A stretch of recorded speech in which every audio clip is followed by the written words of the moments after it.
which is road closed ahead. We put that down on 350 West, I think it is, Bush Getters Road. That way when people come from Jasper, they will get to there and see it's a road closed ahead. Hopefully they'll go towards Bush Getters instead of on down to 500. And then they said they were a little aggravated a lot of times because they couldn't take left there. Then they'd have to either turn around or go all the way back to the country. So we're gonna give them an extra road closed ahead. That way they know something's coming up. Okay, no. Will they listen to it? I don't know. But That's the same way you do it whenever we're closing a road. yes, Otherwise, you put it at the closest turn off. yes, yeah. So if people want to drive down and try it anyway, that's Right. their own fault. They just Exactly. warned. Exactly. They was warned, right? Yes, sir. So, crack sealing, we finished up crack sealing on last Monday, the 10th.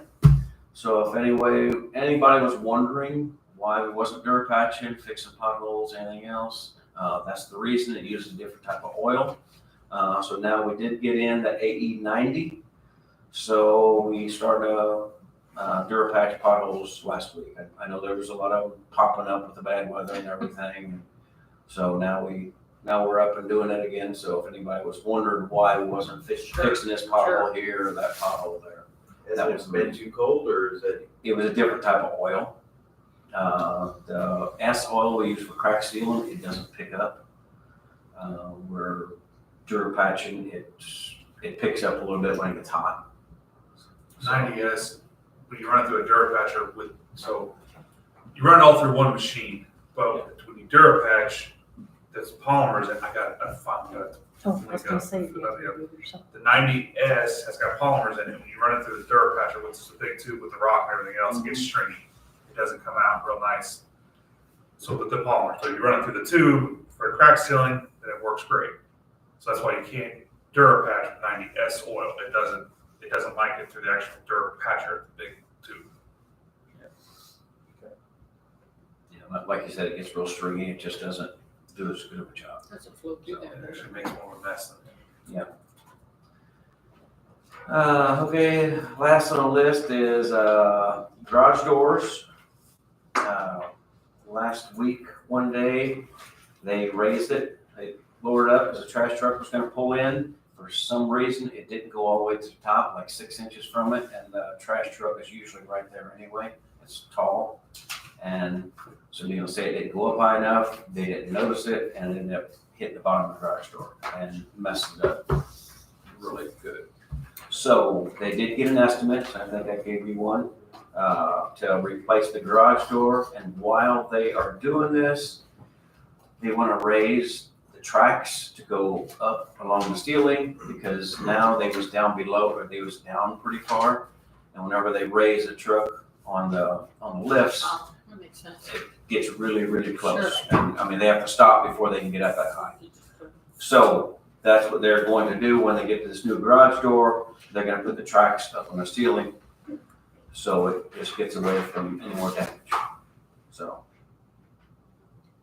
And is this in the main building? yes, the main building, yep. So you were able to get it down to at least keep it cold out, or it's not? Yeah, it's down. They was able to get it down, and they shut off the power to it so nobody raises it or anything. So yeah, it's down, but it just doesn't work. Which is what it is. So You have a way to pay for it? yes, there is like $14,000 in that fund, so they should Well, have. like a maintenance? I mean, grounds, buildings and grounds. What kind of garage doors put that one in? Do you know? Yeah. No, that door, Yeah, no. it's been there since the beginning. I don't know when that was. I have no idea, but it was a long, long time. It's an old door. It's a very old door, so. I don't even look, is it an insulated door? Yes. Yeah, it's insulated. And it's just for the public, it's what, $8,000? Is that what we're looking at here? Mhm. Approximately. Yes. And what would the dimensions? Yes, it's How high is 7,000. it, would you say? I don't know, is that a 12-foot door or 14-foot door? 12 foot, I think. Yeah, I think that's a 12, yeah. Okay, do you have any comments on that, Commissioner? No, I do not. It's gotta be fixed. Gotta get it done. Okay. If it's been there from the beginning, I think it's probably time. Right. I do need those other, the parade and I have 'em. whatever, man. I need the number off that, or unless you're gonna take them. I was gonna give it to them. Do you want that back, Chad? Keep it? No. No, okay. I know I've done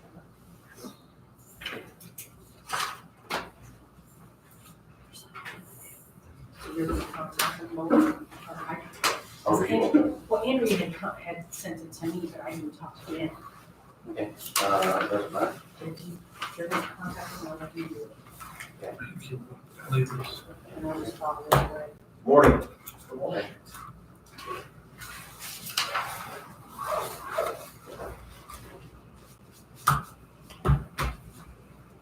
Are you on the agenda? I am not. Oh. I've been talking with Candy about the stuff that she's gonna Okay. talk about. And also Do you want So saying- you're just here early for the phone conversation? Well, maybe I could benefit by joining in on that conversation. I'm not sure. Sure, that sounds good. We'll leave it to them to decide that.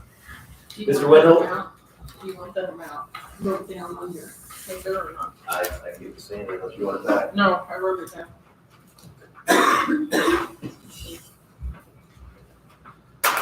Morning, Good sir. morning. Okay, so I pulled a good one. My agenda is sitting on the copier. I printed it Okay. and I left. So. It's okay. I'll get them to you later. First thing on the list, unofficial detour for State Road 164, close to Celestine North and Celestine South, actually in the town of Celestine. They're going to replace a pipe that's on the west side of Celestine North. You know where I'm at? Does that make sense? Here's the map. I'll let you copy, I'll show you just a That's second. okay. You know where the old bank building is? Yes, Okay, on the west side of that. okay. I know where you are. So what it is they're gonna replace that the week of spring break, March 24th. They're gonna replace that pipe. Obviously, local traffic's gonna find a way around that closure. Right. And speaking with them, because we're gonna do some work at the same time, we're not gonna all work together. We got some work to do on Celestine North itself. While they're gonna close it, let's go ahead and make one big mass closure Perfect timing. and get it done.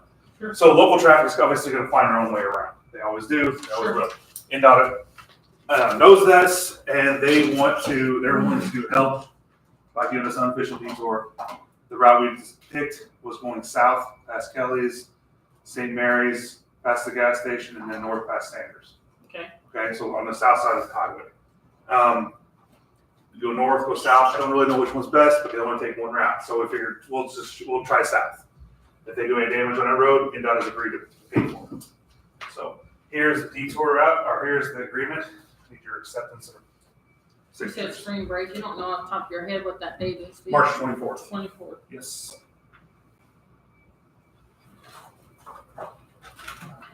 My agenda's sitting on the cover. I'll just write it down. No big deal. Do you know what was on it? Yeah, I got them all. I got all my things laid out here, but it's always nice to have my I agenda. would say you can have somebody out there take a picture of it and send it. No, it's fine. I know what mine are. So this is a common thing with this unofficial detour. Yeah. Otherwise, if you made people do an official detour, they'd be driving 20 miles out of the way. Yes, correct. I'll move that we approve signing the document, the memorandum of understanding on the unofficial detour for our local road. 1 second. All in favor? All right. Motion carries. The next thing on my list is the quad axle dump truck.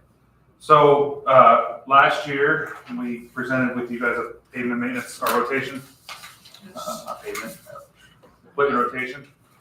And this is the next vehicle we want to get done. It's also has a long lead time. Oh, yep, you already got it. Yep, I have it. Thank you. So there's a list of the trucks that Max went and talked to. They were done via the Sourcewell pricing. Everything except Brookshire Ford. Brookshire Ford does not do that, I assume, but they couldn't provide us with that. I don't know the exact reason or the history or anything, besides the fact that they couldn't provide a Sourcewell quote. So as you can see down below, Sternberg International, the total cost of $181,228.94. I can list all of them or just. So we had a quad, we're going to a triax or the other way We around? had a try, we're going to a quad. Okay. So we have a 2018 International currently, and Sternberg has quoted or is that how you do it? These are quotes, I suppose. Yes, correct. So Sternberg International has the lowest quote at 181, 228.94. The other people that gave a quote were Ruxer Ford, Palmer, Kenworth of Evansville, and Boyd Truck Sales. Yep, that was my story, yep. And as you can see, the Palmer and Boyd were not interested in the trade. They didn't want the truck that we currently have. So we would have to try to sell that thing. The prices per complete unit, they're all relatively similar. The trade is kind of looked through everything through Sternberg ahead. Moving forward, we work with Sternberg, so we have no issues working with them. But even with the other two that weren't interested in the trade, even if they took the trade for the same amount of money as Sternberg's, are still higher. Yeah. So But what it is, it just shows that we're getting a nice, the prices are realistic. So they're all pretty similar. and are they quoting the exact same vehicle or just No. within a spec? This is within a spec. Okay. And we're comfortable with International again? Yeah, the breakdown, sorry, that second sheet, Max kind of gave a synopsis of showing why we buy these trucks in case anybody asks, what this does for us as a highway department, how much money it saves us. It almost actually more than pays for itself over its lifetime. Hmm.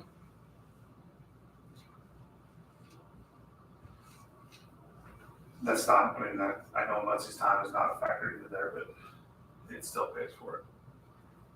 So we do have an appropriate amount in the budget from QCAP. So what with this, do you still have to go to the council? I and do. get- That was the next thing I was gonna talk to you about was additional appropriation. I can talk about it now too, just while we're on it. I am gonna go to the council for another $290,000. So back in July, when Steve presented our budget, the council, and this is not me bad mouthing them, thanking them for what they did, but we wanted 290 from QCAP and we were gonna put 290 from our own. Well, they just gave us the QCAP, they didn't appropriate our 290 for our equipment. So I'm going to go approach them at the next meeting, as long as you guys are okay with it, to go to 290, not more NVH. So why do you need 290? For the rest of the equipment, for two single axles and a 1-ton flatbed. And that's, you already got the cube cap. Yes. Now you're wanting to put it back in, No, I don't want additional from our an additional in your MVH money. Yes. Yeah, that sounds like it makes sense to me, and I trust that whatever the council did, they had a reason, so. Right. I think they thought it was a duplicate. Right. And that could be very easily be, like I said, we're thankful they gave it to us. We're not gonna say anything bad, but it's just, we need that extra for the rest of our equipment. Sure. So I thought usually when things came out of QCAP, they wanted you to come in and ask for it during the year and not put it in the We've budget. started to try to put stuff in Did budgets. it? Okay. All right, well, I'm fine with accepting the low quote from Sternberg International. What about you, Commissioner? Fine. Sounds great. Any other discussion on that? No. So I'll move that we approve the, accepting the low quote from Sternberg International in the amount of $181,228.94 and for the, Unit 214 quad axle dump truck. I'll second. Any other discussion? No. All in favor, say aye. Aye. Aye. Motion carries. And then, just as a side note, you have our consent, I believe, to move forward with requesting those additional dollars for the other things that are on your budgeted inventory list, equipment rotation. Did you need either of these back? Nope, those are your copies to keep. Okay, so we have additional, so now it's on to, County Bridge inspection. So I sent you guys an email. There are two copies right next to each other for signatures. I sent you guys for County Bridge inspection, the contract was SJCA. They, NDOT has reviewed the contract. It's kind of acceptable. So we are good there. Just need your consent. And consensus is signed.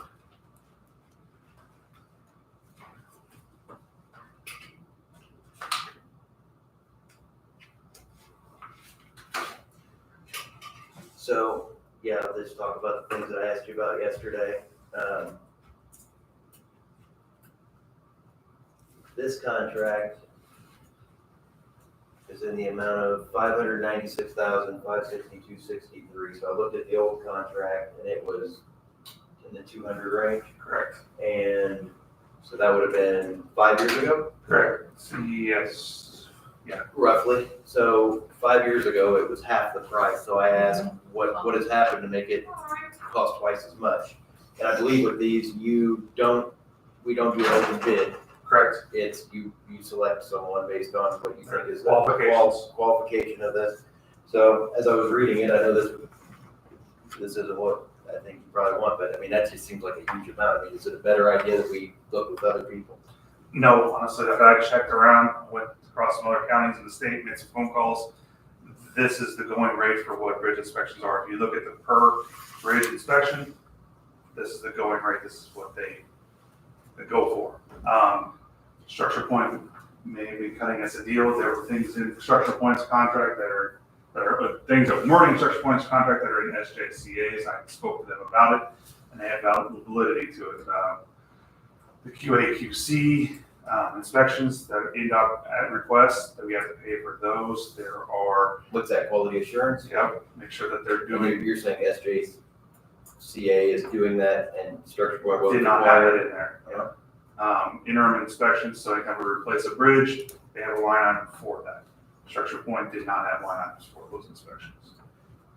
So I'm just saying this for commissioners' benefit in case you didn't know. What they've told us historically was you don't stick with the same company. Generally, we switch every cycle because they like getting different set of eyes on it. Is That's that correct? Mine is every 2 cycles is my personal every preference. 2 There is no set that you have to do. It's everybody's personal reference. My personal preference is give them 2 and then let's move on to somebody else.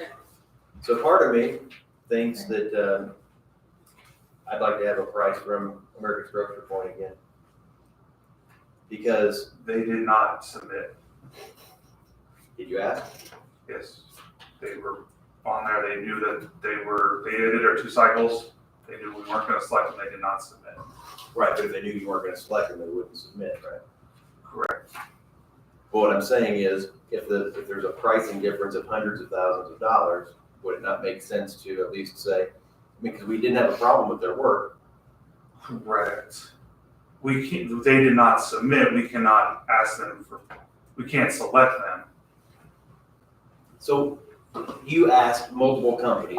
We put it on open bid and on INDOT's website. Okay, this is what I didn't know. Yeah, INDOT, we submitted, INDOT posted on their website, consulting firms submit on them. Those are the 8 that we had that we scored and went with. That's Structure Point knew my philosophy that I only give them 2 cycles, so they didn't even bother to submit and waste their resources and time to submit. So that makes sense. That's what I'm just not catching, or I'm not, I guess, up to speed. So I guess I want to make sure I understood the whole thing. So you're saying this was on the NDOT thing, just like other things when public works projects get Federal bid. highway, our federal aid drops, yep. Usually then companies know that that's where they go look for the work, Mhm. and the people that are interested reply. Right. You said you had 8 people that replied, Mhm. or some number. So when, did we go over that in here, or did you just do Yeah. that in here? Yeah. So these are things I don't remember, so I apologize for that, this is my bad. So I'm bringing up stuff that you're probably thinking, where the hell is this coming from? Yeah. And that's because I don't remember, so I apologize for that. So we've discussed this before, this is the one who you graded, and this is the, Yes. well, okay. So, yeah, I apologize for that. Just wanted to catch up on that, and so I did find, like I said, I checked the old contract with Structure Point, I think it was from 2019. Correct. And yeah, that's where I found that their number of bridges that they listed was 18 less than what SJCA put on their list. I don't know where you got that number from, because Did you look at the contract? I looked at both of them.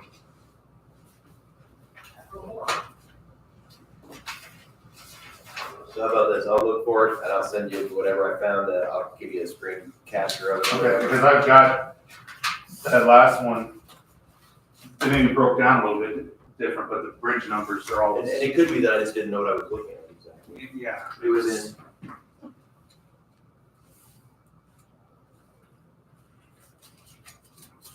I do my best to study these things, but sometimes I don't know exactly what I'm looking at. So that's the old one? Yeah, this is.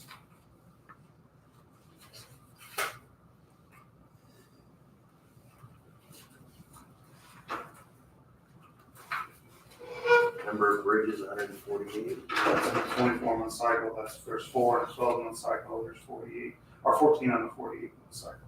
So where's the total? So you add those together, those 3 lines together, gives you 166 bridges. And then with kind of all that. Yes.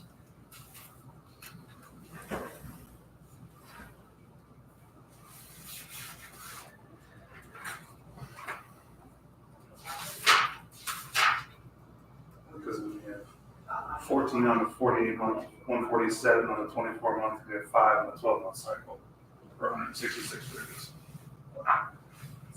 So you're saying what you find that would match? Yeah, Exactly.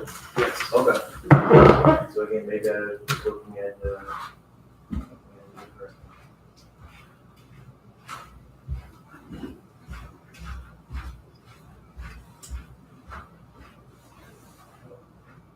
what page is that?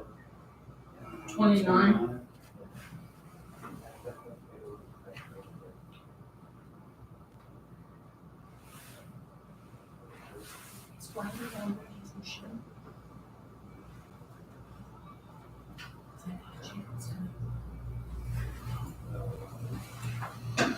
So you're saying across the top there, we take 148 plus 4 plus 14, and that'll be our total number?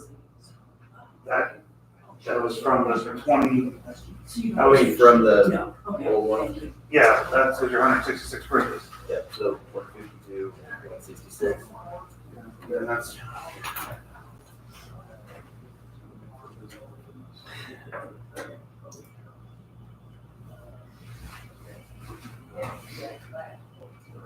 That thing too is aren't searchable documents.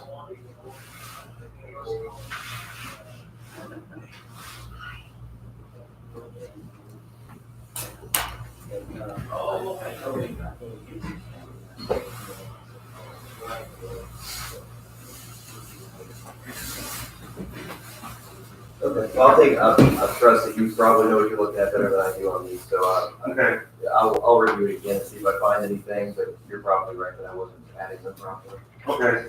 I don't think I had any other questions on them. Thank you, Bruce. I need to print that entire document. Yeah, I didn't expect it to. I didn't, not that one. Do you need this back? You can give it if you want to, it's fine. You have, Okay, is there anything else we need to consider with this? you have the whole thing, right? Yes, he provided it. Do you Anything else we need to know about those? No, Are you okay with the I'm proceeding? okay. All right. And that's all you need from us today is an approval to. Yeah, a signature. and- Signatures and approval, yeah. Okay, so, I'll make a motion that we approve signing the consulting contract for county bridge inspections. A second. All in favor, say aye. Aye. Aye. Motion carries. I apologize for making you nervous. I just, You're fine. I try to be thorough. Yeah. And sometimes I don't do as well as I wish I did. So. I can see you squirming a little bit. you're right. So I apologize again. And, Thanks for I mean, clarifying. I know these that. are big numbers, but I know they're big numbers, but I did do some serious checking. Michael sent me that price and my jaw hit the floor, but we had to go do some research, so. And after doing research and checking and talking to NDOT, they're like, that's the going rate, so. No, it went out to others, so that makes sense. there's another one, where we sign both. Yeah, sign both copies, please. Is there anything else, sir? All That's right. it.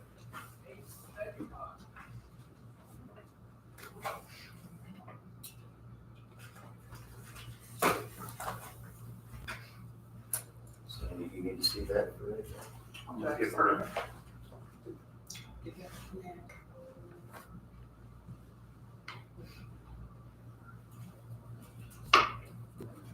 So come on. Thank you.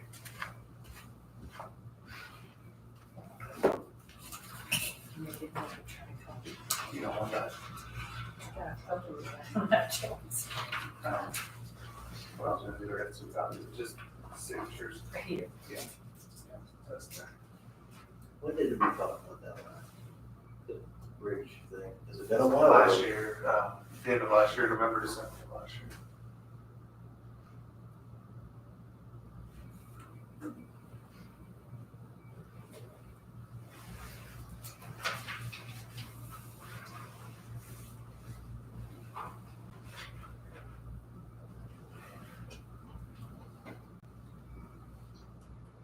I suppose the other thing that makes it a challenge for the company is they're basically guaranteeing pricing for 5 years. They're putting it out for the whole thing, so they have to add that in. Correct. Well, thank you for your work on that. Yep.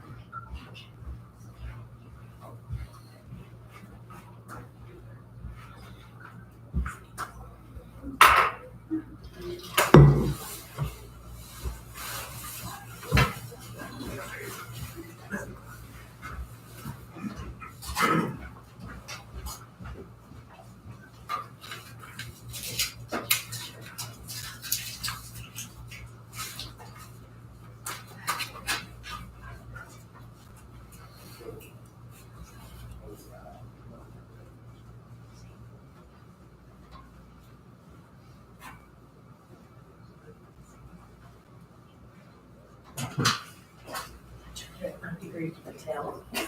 I Started can with tell that. the difference already. Okay, the next item on the agenda is a comprehensive plan, RFP. This is something we discussed it briefly at our previous meeting, and we wanted to do 2 more weeks to let people review it and make any suggestions. And do you have suggestions? One suggestion, you've got on here the 10-year period. I don't think it needs to be the 10-year. It's on the first page, second paragraph, where it says project overview, What would you prefer it to be? 5. So 10-year was on a couple of the other documents that I looked at. Yeah, I guess as I went into it, I originally thought that, yeah, these were 5-year plans generally, but I don't know, I found that other places, so that's why I kind of left that in there. I'm not sure if this is, if 10 years is the standard or what, but, I mean, yeah, 5 years, fine with me. I like the part as far as the community input. I thought that was very important. Under the bottom of the first page. Third one down, it says community vision, but it's community's input, I think is very important as well. What would you do? Yeah, because I don't want it to necessarily just be a document that says what our county staff and elected officials want, it's what the community Exactly. wants for the future. And it's very important that the community is involved, very much so. I just highlighted a few other things about, the next one is transportation and traffic, of course, public safety, future planning for the land and different things like that, land use. So I know that other units within the county are interested in us looking at land use issues. And I know Du Bois Strong had brought it up to me in the past, and I told them that yes, it is a part of what we're gonna at least, get the starting point up to see if it's something that's worth Right. proceeding with. Public safety, of course, is always top priority.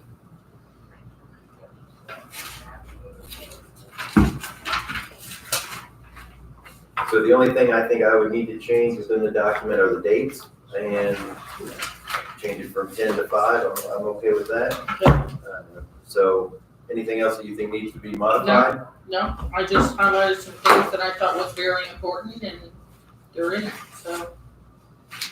So on page, I guess the pages aren't numbered, but 1, 2, 3, 4, page 4, there's a bunch of dates put on there, so I think I'll make a motion that we approve this document to go out as a request for proposals for our comprehensive plan for Du Bois County, with the only modifications being changing it to a 5-year period on the front page and then changing those dates to make them Sure. make sense going forward. Sure, So that'll be my motion that we do that. second, Okay.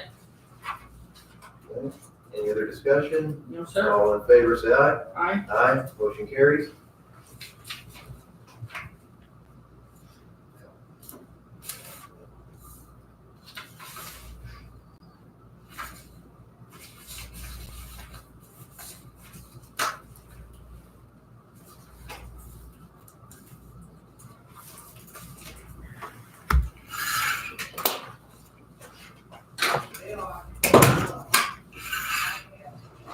Mr. Schneider, these things that, with these requests that we've done before, is that something you've worked on?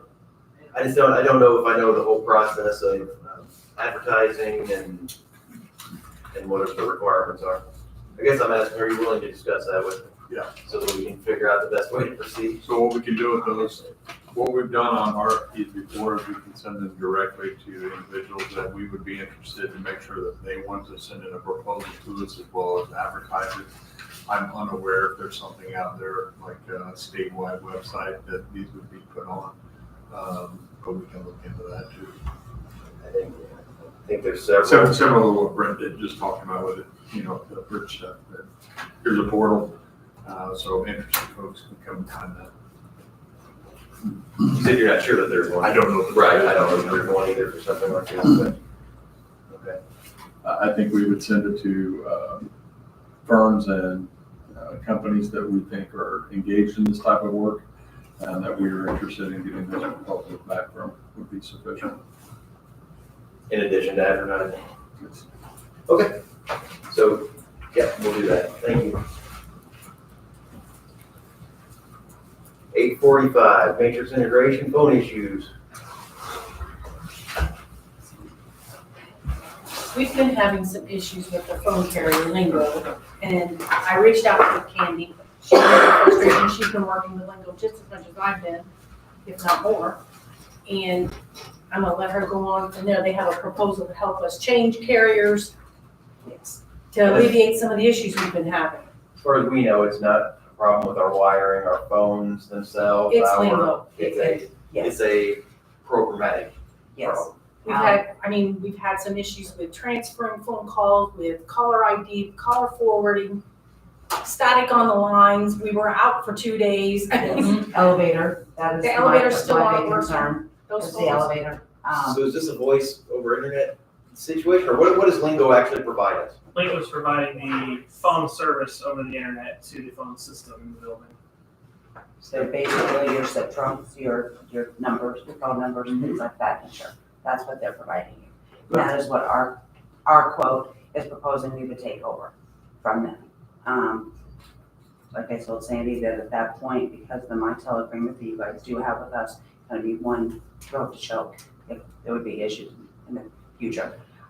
Stuart actually came, because he had brought up some concerns and some other issues that I wasn't even aware of when things like this occurred, so I don't know if you want to speak with him at all on what his concerns are, because they were quite valid, and honestly, it was quite eye-opening to me, personally, because I didn't realize how it was affecting the non-911 service. You're referencing Stuart Wilson, the director of Yes. 911 My dispatch. apologies. If you two have worked it out, that's great. If you haven't, and you want to make it known publicly, you're welcome to bring it up. Well, Stuart Wilson from DuBois County 911, and I just, working with Candy has been great. Matrix integration has been provided a high level of support for what we're trying to do and tried to address the issues, I believe, unsuccessfully with Lingo. We've had issues with our caller ID since we moved in August of last year. It has never been corrected. And you're on Lingo too.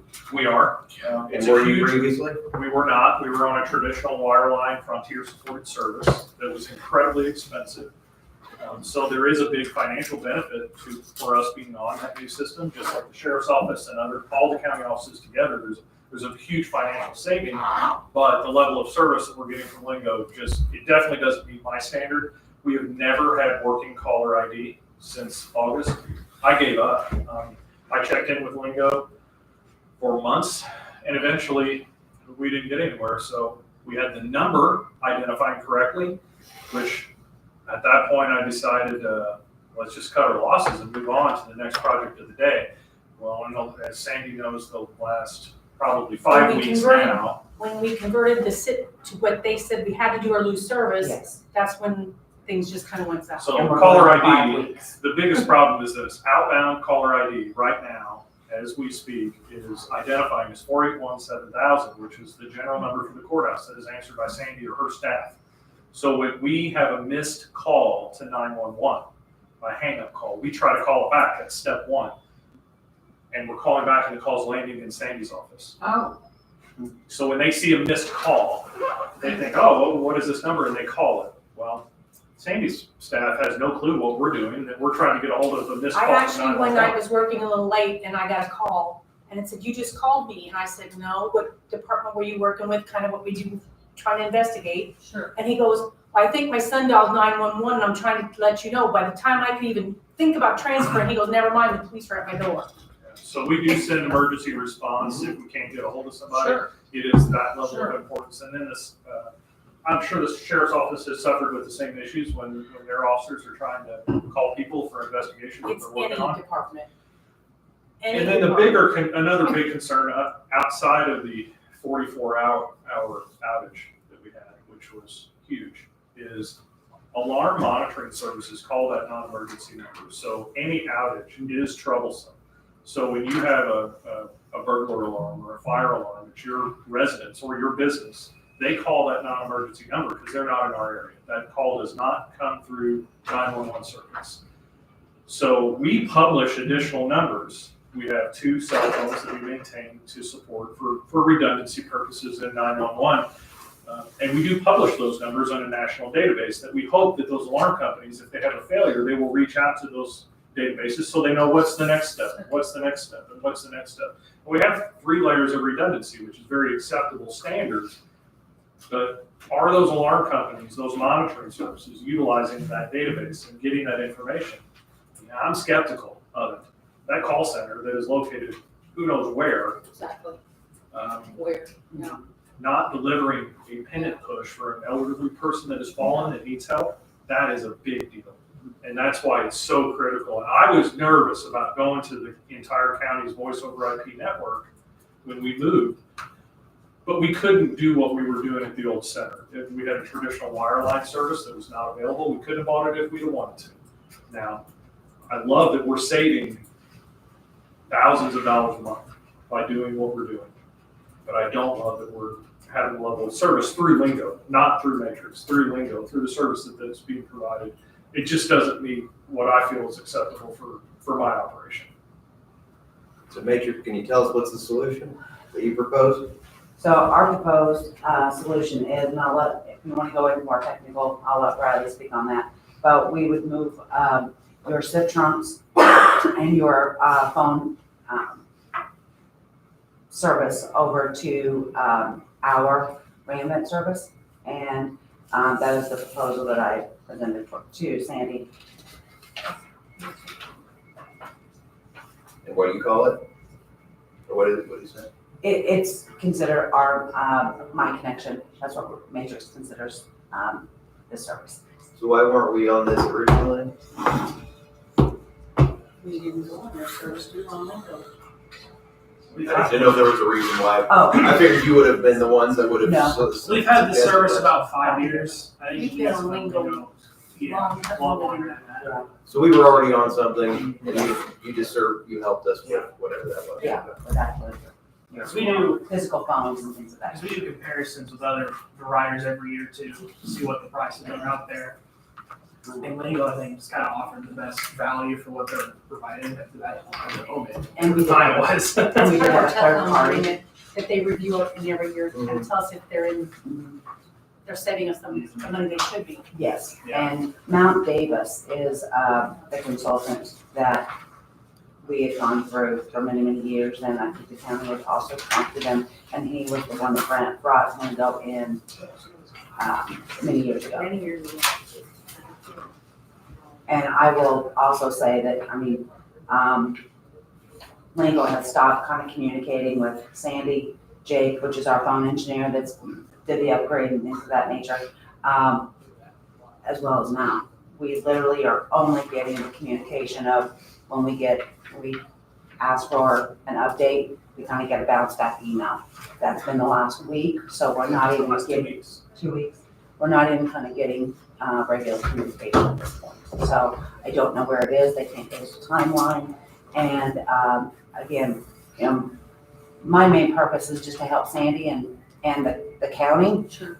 If you don't go with us, I'm happy to provide other resources that can do the same thing, but at this stage, at 5 weeks, something needs, in my opinion, needs to be At this Yeah, it's something that's gonna help the county out. Sure. This has gone on too long.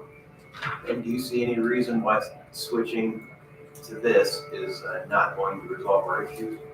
So the main item with this is the porting process, no matter who you go with, it'll be Lingo or another carrier. There's a porting process that can take up to 30 days to actually complete the move of the numbers from Lingo to another carrier. And that's mainly in Lingo's hands, so that'd be the only downside, like you're kind of, Yeah. you're kind of stuck with it, that's just how the Well, powers the that be government do. have Yeah. given them that leeway of 30 days, so we work with them to get those numbers ported over. You can see that's one of the line items where it's the DID national. It's like the one-time charge, and that is the reason why, because it does take a project manager and Jake to kind of complete that work and get all those numbers back and forth to the other carrier that we're needing to port over. And are those switches, is that done all at one time, or does it happen? For my, We can do it by unit, by department, but it really depends on how Lingo decides to do it, or really at their whim. We can do like office by office if we wanted to. I guess but the reason I brought it up is there's certain phones that are not working at all right now, and we need to get those taken care of. Yeah. Immediately, Yeah. right, because you know what I'm talking about, so I guess that's why I was asking, if we could prioritize certain ones over others. Yeah. Well, that's helpful. with how the phone system works, you can kind of do all or nothing, and there's not really an outage. There's an outage no matter what you do for that department, but you can do all or nothing and still split the traffic out. So. You're saying this is a 30-day process, but is it, phones aren't down? No. The No. phones are down for whatever date that port date is deemed to be. So if we say it's the 15th of March, it'll be the 15th of March. Got it. That's when that And it may happens. be 15 minutes or 30 minutes, or it could be an hour. We would give you that window of time. And did you, Mr. Schneider, did you look at a contract break with Lingo? Lingo? No. Right, because we'd have to break the contract with Lingo, I right? have not. I don't think so. I think it's a I think we're on a month by month The multiple basis. service probably. at this Because we need to point. break something and then they, I have we not didn't reviewed go that. by the rules. So I guess just consider that, please, whatever we do here. That was my concern too. What is the contract terms on that? We could not locate a contract that they have with Lingo, and Mount Davis did not provide us any of that information either, so I You don't have feel one it. either, so We can look, but we've been on their service for a long time. Yeah, like a website account. Like their web account and login to for that. We've just had a lot of, even on the other side, we've had issues with them with 1099s. I mean, it's just constant with them this year. they were decent historically, just. Yeah, they were great until some This year. weren't. Yeah, Until a couple of the upgrades that have occurred. on their end. Yes. Downgrades. Yeah. Yeah. for It sure. definitely feels like a downgrade for sure.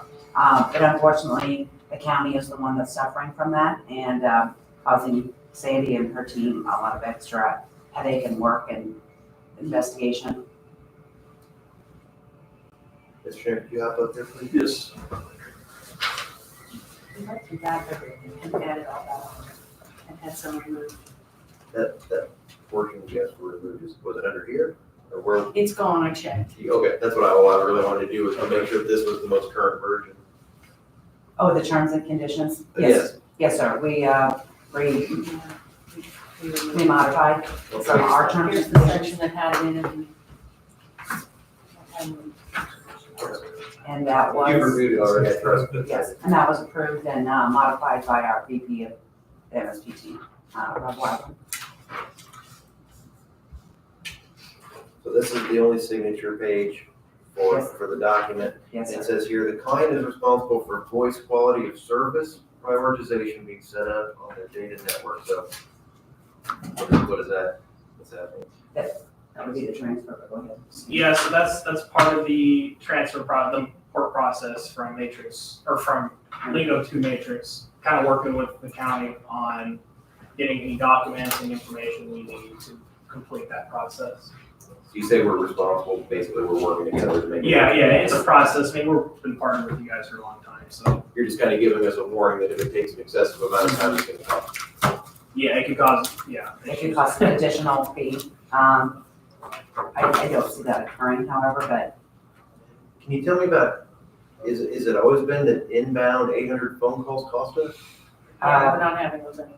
that has been removed, that's gonna be removed, that 800 number, from my understanding, is no longer needed. So that will not be something that is, but yes, that's always been.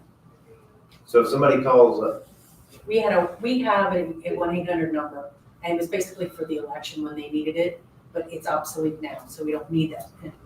So yes, anytime You can say 800 take it number off. would be called, someone would call into that 800 number, have been billed for those. Okay. So is that number even in existence anymore? Well, I don't even know it. Okay. So should I strike it from here or just We will not not issue? need it, no. Okay. Price quote does not include taxes, okay, client will. Okay, so it's up to us to verify we're not under contract with another service provider and that we're responsible for contract termination fees. So again, please make sure we check on that. And otherwise, I don't have a problem with it. It seems like it's something we need to do as fast as possible to make those non-working things Yes. work. And we will, try to expedite it, but I do wanna, stress again, we're looking at 14, 21, sometimes 30 days. We are also have to work with Lingo to get those numbers ported, so we will do our due diligence to make sure that we put as much pressure on that as we can, but we can only obviously do so much, so I do wanna make sure that we express that to not only you, but to Sandy and her team. We will do what we can to get that expedited through. Okay, well, is there any other discussion? Anybody else? Okay. Not for I'll me. move that we approve the service activation form. A second. Thank you so much. All in favor, say aye. Aye. Aye, motion carries. And we thank you for coming in today and for your help. Jack, can I butt in real quick? Yes, sir, please do. I just need 2 signatures, you guys, all that for the truck. Okay.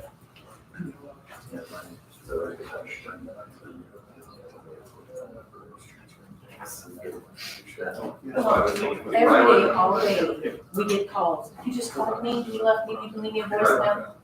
We don't know who, every day. So that's a hash, so.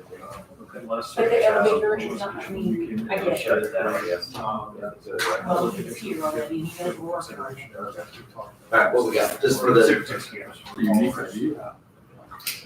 So this is the actual Sternberg's quote itself. okay, You're asking for acceptance there for the 226. This is the Sourcewell pricing. Supposedly we just need signatures on there, so I guess you can just sign anywhere on there. so they're calling if that's the, gross price.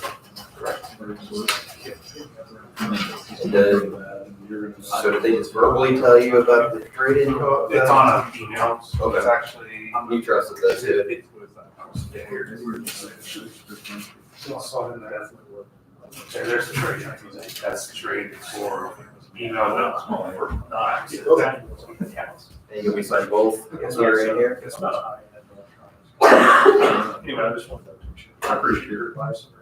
Sure thing. Do you have anything else for me? My daughter has, I don't need my daughter at school, her school, at 9:45. Do you have anything else for me before I have to start out here?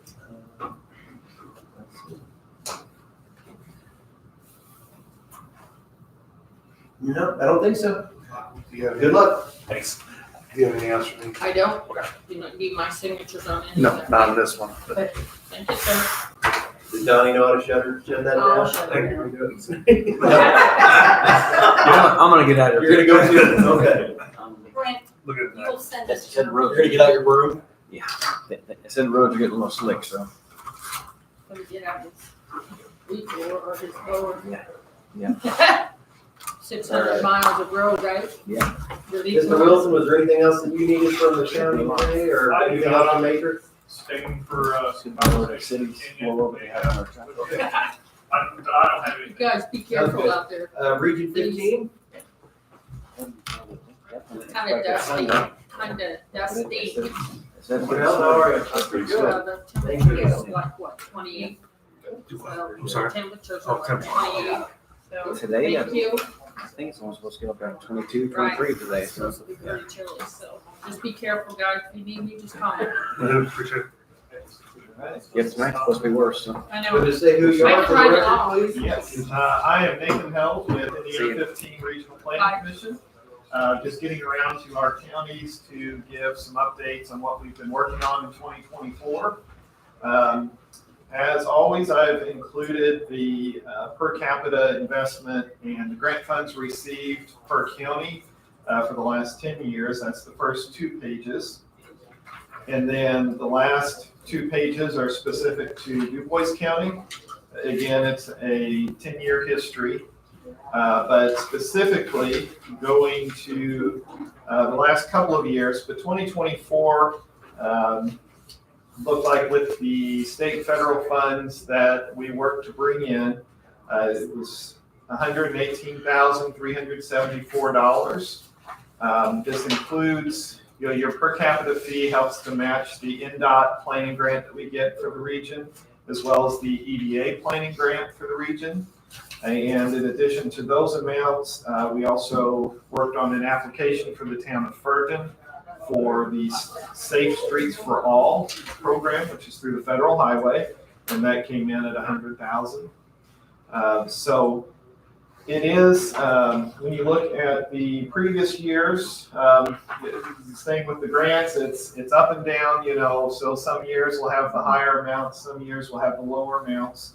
But I did include, we always put in here the year that the grants were actually funded, and then, so that hits that year, but that doesn't mean that it's just a one and done, that we're finished working on it. We're sometimes takes up to a year to develop a project, and then once it's funded, we work on the administration. So there's a few here, like the Huntingburg wastewater, that was a little over $3 million. That is still ongoing, so we're still working on that administration. The Jasper backup water supply through EDA, that continues.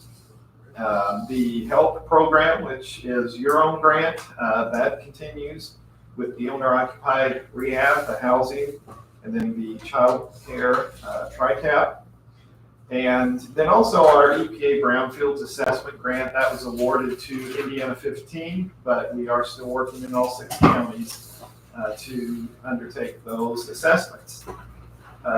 We're also, other projects that are not necessarily where we wrote the grant, but we are helping to administer. Holland was awarded the Safe Streets for All. We are working with them for the administration on that, submitting the reports to the federal highway.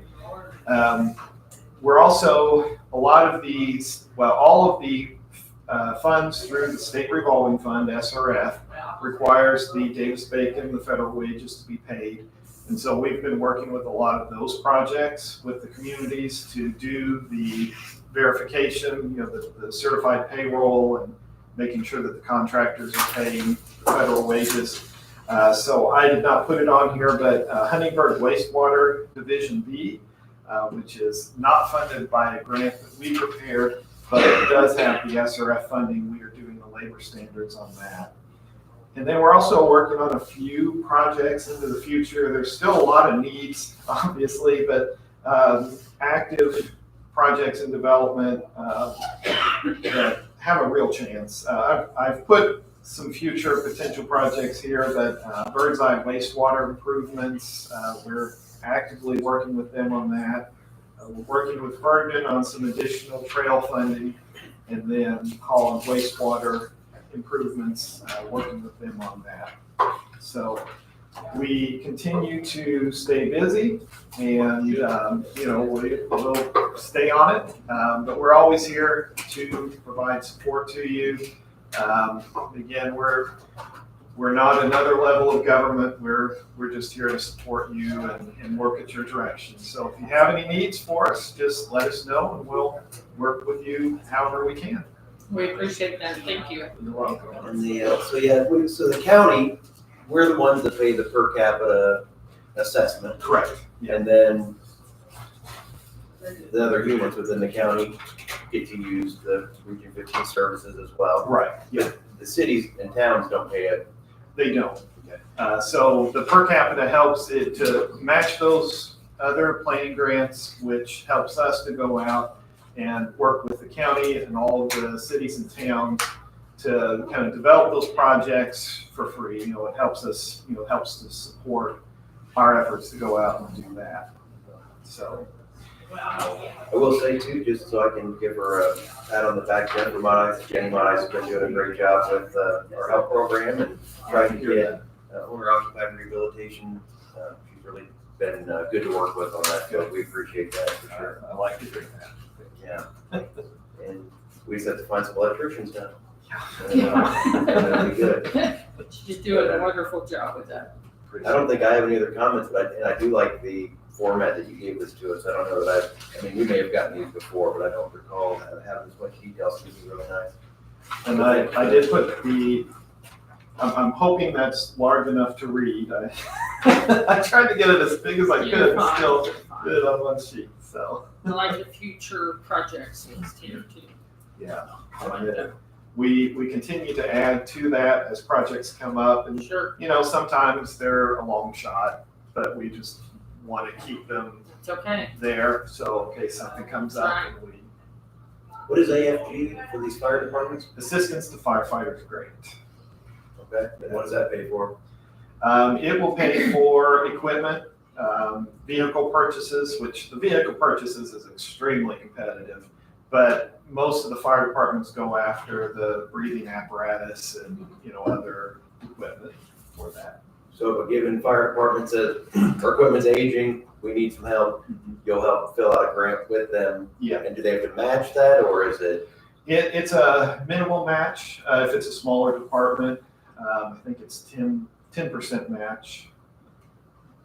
But they have different levels of the program. There's, we've had some success with the micro grants.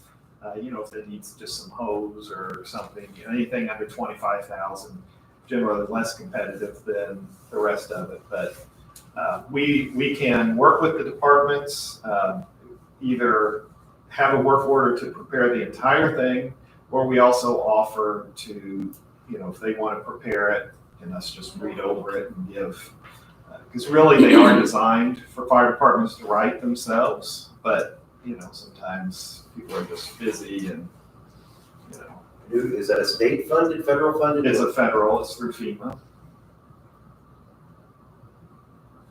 Okay.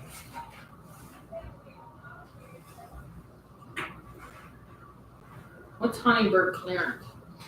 So there is a gas station, old gas station near the railroad tracks. That's kind of been on the wish list for quite some time, Okay, but it is still privately owned, so it has to I be, figured as much because it's been there for many, many Yeah. years. Yeah. Okay. just, you know. And by I clearance, understand. what do you mean, making sure environmentally it's safe? Well, we've actually done that. There's been a lot of brownfield assessment money put to it. It's just, the clearance would be to demolish and get rid of the property so that it could be, you know, turned back into, you know, a property. So that's a wish from maybe locals or for governments, but it's Yes, still privately owned, so they'll do, correct, yeah. if they have whatever those rights. It's something that Huntingburg has had on the list for several mayors. 2 decades. Yeah. Are there tanks still in there? You know, I'm not sure. I know with the assessment, I don't know if we did any tank removals. So I don't remember. Yeah, I'm It not. looks like it's still concrete, so I would think if I- they took the yeah. tank, if they took the tanks out, they probably wouldn't have taken the effort to pave it No, again. I. So I would assume they're probably still there. be a good So bet. do you know, this is just off down the trail, but is the property for sale? It's just for sale for more than people want to purchase it for? There's been negotiations, I think, with the city and the property owner. Thank you. Again, a couple of years ago. Sure, sure. So I think But I think it may have been listed at some point. I think so. Yeah. I don't think I've been in there since I was in high school, so I mean, that's been. I don't think I've ever been in 25 there, but I years know ago. that, you can't miss it, Yeah, it's there. Can't miss it. That long. So, there you go. Mr. Hell, I appreciate you coming in. I don't, All if right. there's anything the county can help you with too, let us know. Okay. Thank you, sir. Thank you, sir. Ms. Harris with the Security Center, IT. Good morning. Good How morning. are you? Good, thank you. Kenny Harris with the Du Bois County Sheriff's Office. I should have clarified when I said IT. I'm just coming here, I know. I'm coming here to see, I know last time I came in and I had talked about an IT person for the county. Mhm. I'm just kind of following up on that and seeing where that is, if any further discussion has been made. The only reason why I ask is time's nearing when Sandy's gonna be leaving office. And I know I feel like talking. she's pushing me out. No, I'm not. Your term's your term. I'm not pushing you out, but I have talked to Stuart, can you even talk on this? I've talked to him about it. I've even talked to Matrix, and they're saying it's a good idea that we get to this point of having an IT person. I did ask Matrix to stay if you had any questions, because they are going through it with a different entity, or a different business. Yeah, another client, so, I mean, we're not the What do you mean only they're one. going through it? They're sitting in on like interviews to get an IT person. So they're willing to sit in if we're gonna start this process. I think, So why would Matrix want to do that? Because wouldn't that, like, say we hired a staff of people, wouldn't that cut Matrix out significantly, potentially? not necessarily, it's just taking what Sandy's doing. So here the past, however long the phone's issues, Sandy's been dealing with that, so an IT person can deal with that instead of the auditor. You know, we're relying on Sandy, who, she's been the IT person, but she may not have knowledge of a true IT. So getting a true IT person in the county would be beneficial as a whole, especially the sheriff's office. Like, I know enough to get through some things, but there's some, I'm glad Riley comes and talks to us, because we do have issues, especially with emails. So, I mean, if we did have an IT, I could take it to our IT Sure. person is the I county. understand. I do. I mean, and even look over quotes. I don't know if there's a cheaper, I'm assuming Matrix is giving us the best quote, but it's just better for a county to have an IT person. And I just would really like to see somebody in here, because that falls on us, that falls on Stuart, that falls on other county offices, that we don't need that added stress. The department heads. Yes. Yeah. So I'm just coming to ask to see where we're at, if there's been any talk. There's been zero action as far as I know. So I know Commissioner Hostetter has brought it up multiple times of, him having some thoughts on it. Somebody I'll put it on the other two, if either of those guys want to run with it, I'm happy to hear it out, but, at this time, I'm not gonna run with, developing that I myself. would think, And by the way, I want to note, Sandy's done a fantastic job for the She 16 has. years that I've been here. Yes. She's awesome and she's a great value. And that's what I'm trying to get at. She's been the IT person, and now she's gonna be leaving. Sure. Who is gonna be that person? it would probably be something during budget time we'd have to work with the council to create the position and budget a department and all that, just like we did with HR. I mean, I'm not saying I'm opposed to it, but there hasn't been much discussion, so I'm just here trying to revamp it again, because I don't want it to get lost. Sure. Because it is something that county needs, I Sure. firmly believe in. Sure. And Stuart, I mean, you like, Uh, to back it up. If you don't mind, I'll just speak for a minute about my experience with it. Kenny inherited the sheriff's office IT stuff from me. So almost every agency has someone within the department that does small things, light lifts. I would determine that. I'm not an IT professional, but I would do hardware replacements, software installs. I was an administrator for the system, so I had access to all those stuff. So when I retired from there and went to 911, Kenya inherited all those things from me, so who's also not an IT professional. Fortunately, the county's had a huge asset in Sandy managing that for all of these county offices, especially the ones in the courthouse. And with her leaving, whether she wants to or not, and I know she wants to, I am equally concerned that all of the county offices are going to suffer, and they're all going to, offices that are not stepping up to the plate now because Sandy's doing it for them. There's going to be a huge void there that has me very concerned. We don't use a lot of Matrix services at 911. We contract with Equinity for the majority of our IT services. And I still do all of those light lifts and do things to save the county money by doing that. Kenya doing all these things does save the county money, but eventually I think the scale is tipping to where that balance is going to where it's not going to be manageable. I don't think somebody's beating down the door to fill Sandy's shoes on that aspect as the auditor. I would be very shocked if the future auditor would want to step into that kind of role. That's really not what they do. Sandy did it because somebody needed to do it. I did it because I somebody did needed it because to I do it. sat closest to the server, let's be There honest. you go. So, I mean, it's funny, and, you know, 16 years I got later, 20 years later, I don't know, as long as I can remember, Sandy's been the contact for. I've been doing it since 2000. Okay. So, I mean, that's a long time. I think the county's been very fortunate to have we've been able to accommodate everything for the last 25 years. But I think we've used up that ability, and everything has expanded in a huge fashion over those years. Matrix has been a great partner. I enjoyed working with them. They weren't quite as responsive in off hours, which is why I can't utilize them in the 911 center. But they do serve us well every time. We have used them on off hours, we just have to pay. Yeah, it's just incredibly expensive. Hours. Getting somebody to work on something at 2 a.m. is always challenging. Sure. But anyway, that's just my opinion about it.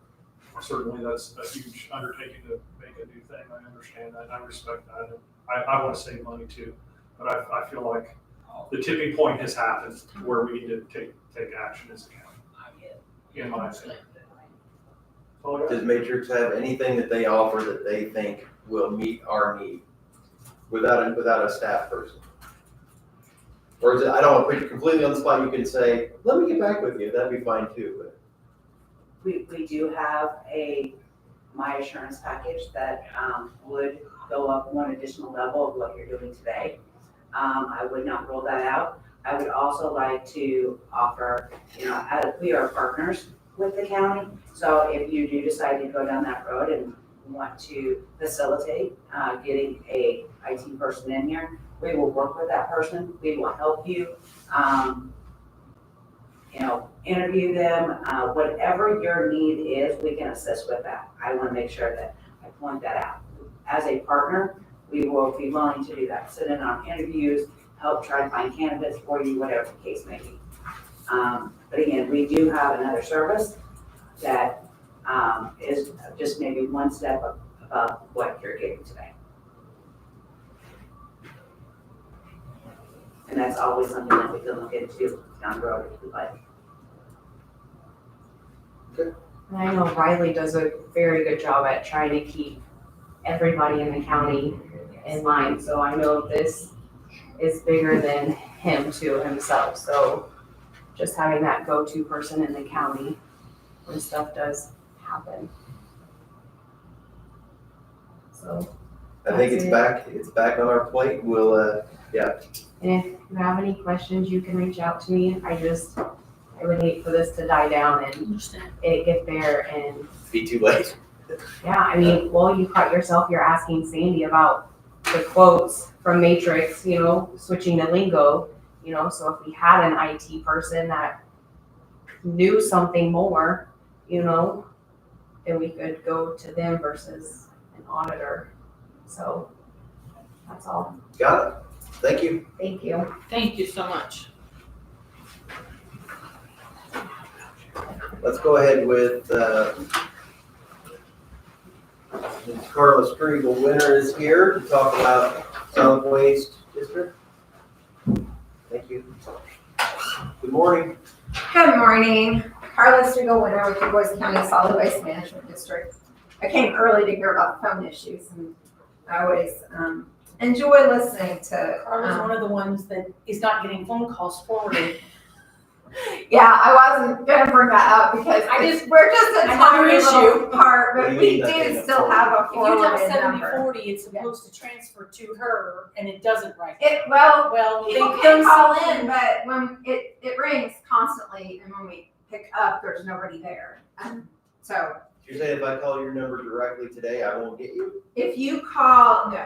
So we have our main line, which is on our Facebook page, on the website, on our brochure, has been since I've been here for 10 years. However, people still have, we have a number that is 7040 that goes through the county system. So people can use that number to come in, and that's been on old things forever. And so we still have people that call in on that number. We've always kept it open because we're like, why bother? But it's And you just, had an office in the county building. yeah, one time we had an office in the county. But so anyway, so there's a county number that works. No, because people like at my desk, right here, I can dial 7040 and it's supposed to go to her, it's supposed to transfer to her. It's not, That's one of the it's issues. nothing compared to everything else. I wasn't even gonna bring it up, but it is, I mean, yeah, It's it's just been, another one of the issues. it's been an annoyance for us more than anything. With the transfer, it'll be fixed. Yeah, exactly. Yeah. So that's one reason I came early to listen to the phone issues thing, because I was wanting an update. Now that we've signed this agreement with them, do you think within 15 to 30 days it'll be done? Is that what they were saying? Yes. So, It can take that long. When we moved Frontier to Lingo, and when we, it does take a little bit of time to do the porting of the numbers. is there any Because they have chance to that release this it and we doesn't have- work? It'll be fine. You're confident of it? Yes. Okay. Please continue with what you actually came for. Anyway, I'm really just here to kind of update you guys on some things that are going on. I don't have any specific details, but I know you guys are aware that we've had an issue with our small box truck. I'm going to mention that too, but I want to start by talking with our Ranger. Small truck that we've had since I've been here. Was purchased used in 2014 when I came in. So it's a year 2000 Ranger, and it was a very dependable little vehicle that I used just, if I'm driving to a meeting out of county, if I'm doing dump or property maintenance investigations. Other staff used it. We have some small recycling pickups, so part-time staff would use it, and we do use it on a regular basis. However, we were involved in an accident at the Y. It was not our fault. It was not our driver's fault, and the vehicle is likely totaled. I haven't really heard that much from insurance yet. That's why I just kind of wanted to come and give you an update, get you guys thinking, maybe get a process started. Ruxers, which is where it was towed to, says that not only is it totaled, it's likely unfixable, which makes me really sad because as old as it is, it's a small Ranger, the old Rangers, they're very nice, dependable little trucks. And anyway, so that is all still in insurance right now as to what's going on. I did get an update on insurance. And just sorry to back up just a little bit. We are the Solid Waste Management District. We do not own our vehicles. We operate them. Du Bois County Commissioners owns them. So that's why I'm coming to the commissioners on this. Basically, I did get an update on insurance. We have to vacate the vehicle, which I haven't done yet. I'm going to drive my car over there and vacate the vehicle this after I get done here. But they need authorization to tow it to Indianapolis. to look at it. I don't know why, but that's what they need to go forward with the claim. Tim, I talked to Tim and So to you're Kim good this then? morning, and, yes, they They're good with have that. determined that that is what needs to be done. My one question was, do I have the ability to authorize that? So I will just ask you guys, it needs to be done for the claim to move forward. May I authorize that? You don't know the purpose of it getting towed? It's Progressive is the insurance company of the person who was driving the other vehicle who's at fault. And for them to continue the claim, it's an auction place or something like that. I mean, they're It'll be basically. their cost. Yes, this So- should be their cost. So it's just, I talked to our insurance folks this morning for the claim to move forward. That's what needs to be done. So, And who would negotiate on behalf of the county on a settlement for this issue, you know? I thought it would be the insurance company would be doing that on our behalf as part of our policy. that's what I think. and Because I otherwise we really would, don't, I mean, this has been, because even personally, like, I haven't had to deal with this in years and years and years, and I've never had to deal with it for the county. So, But our insurance company is okay with that being towed all the way up there, for them to just simply look at it. I guess that is where Progressive is, like, continuing the claim work for They have them. a Progressive agent. I don't know, that's just, You know what I mean? yeah, I know, it just doesn't make any sense to me, because I won't even get into it, but like, I mean, it's the their. agent that called me is like It's telling me okay. I need to authorize UBORs to tow it to an IAA facility, and I'm like, what is that? And then she didn't even tell me what the letter stood for, and she just said it's a facility where we can investigate, and you know, determine. And then I was like, well, where is it? And she's like, Indianapolis. I'm like, what? So then I immediately like contact our insurance, but apparently that's just the way that they are doing it. But I don't think it's any big deal. But since I'm here anyway, and you guys own the vehicle, if you just want to authorize me to do that, that's what needs to be done. That's not what I necessarily came to If talk you're about, but comfortable that our insurance company told you that that's the way to proceed, then Yes. I would be okay with it. Sure. My concern is, when you say the word vacate, that tells me that it's It's no longer theirs. going to be a titled vehicle, and it's going to be owned by someone else. We don't have any assurance that we're getting paid or being made I whole. won't release the title. right, What do you okay. think Yeah. vacating means? What's that? I they need think to she clean it just out. means it needs cleaned out. I think they. Because I said, well, we've got all our stuff in it. She's like, you need to vacate the vehicle. I'm like, Yes, I just don't sign the title, and I guess. but I did talk to our insurance folks, and then the other thing, apparently, because Tim had another suggestion, but apparently we do not have collision insurance on that vehicle because it's older or something. So it's a good thing it was the other person's fault. So we basically, The 2000 Ranger's value brought up the book, probably not Exactly. high. so It doesn't seem like it's worth whatever it costs to haul it to the airport.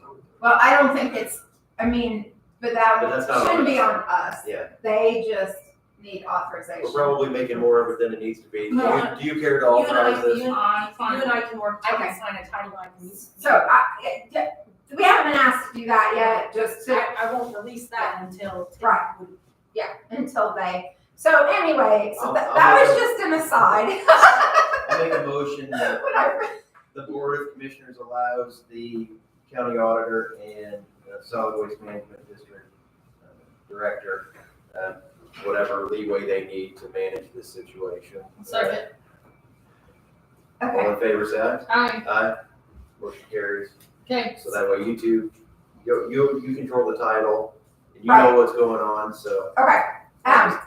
So, but what I actually came about was. But I guess what I would ask though too, don't sign any settlements of any kind without the board and Mr. Sharon looking at it. Okay, okay, And was there any personal injury? no. Okay, I didn't think there was, I just No. wanted. No. So basically that is all still in limbo, and I mean, I basically just got that update, this morning reading emails. But as you said, a 2000 Ranger is not going to be worth much money. I don't know how much we are going to get out of it. we will get some out of it. I doubt it will be enough to purchase another vehicle. So, my request would be that we be able to look into, purchasing another, probably mid-sized truck. It could be used, and I really just haven't, not knowing what was going on with insurance, I haven't looked into that yet, because it's still all very unknown. Tim Bell suggested to me this morning though that, yes, we should start looking into procuring another vehicle if that's what we need. Because he said the same thing, that it was probably not gonna be enough to purchase another vehicle. So, I would say on this issue and on the box truck, because of the way that we fund the solid waste district, that it's a county funded entity, not a direct fund through a tax levy, yeah, correct? I would say that, I hate to say it this way, but I'm tired of talking about both of these things because you need these things to do your work. Yeah. For me, I'll support if you want to start shopping for a mid-sized truck, come back in the next meeting, say, this is about the range, it looks like these kind of things we're talking about. I would assume you're probably in the $30,000 range, probably for a used pickup truck of any sort. And then the box truck, at our previous meeting, we discussed that whatever amount we appropriated. discuss 30 to 35, trying to come to you guys for 30 to 35. I have been looking for some of those, and I'm hoping to get something at 35 that works. The issue is we don't need another huge box truck. If we needed another huge box truck, we could probably get one from Jasper Engines, but they're just huge, they don't have the small ones. And for our needs, it would be better to have something just a little smaller than that can get in and out of places and drive back and forth and have a little bit more. At this point, So- why don't you shop around and see what you can come. Okay, and Back I to us have with. been doing that, Sure. and, so I may, I may try to come back to the next commissioners meeting then, if I can, because us being down to one vehicle Sure. is very difficult. Sooner than later then. Commissioner Stefano, do you agree? I mean, this is probably time, we have to give It's them the time. appropriate equipment to do their job, and it should, instead of us saying, try to find something for $10,000, it should probably come from you to say, here's 5 vehicles that I've seen over the last 2 weeks, here's what they really cost. So maybe a reality based instead of us just coming with a budget. Absolutely. Okay, So thank you're you. in the same boat. Yes. Thank you. Very much I so. appreciate that. I Just go out and do a appreciate little shopping and see what you Okay. can come So up are with. you guys talking about her replacing both vehicles with something, one thing that's bigger maybe? that. No, Or still Two two different. vehicles? Yeah. Something to replace the Ranger and stuff. you probably didn't know our box truck I've been out since mid-December. Our small box truck. Well, I knew you were trying to replace Yes, it. but- yeah, it's got another expensive repair, so we decided not to repair it.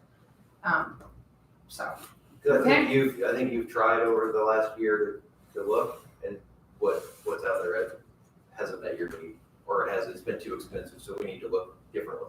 all right, Anything else?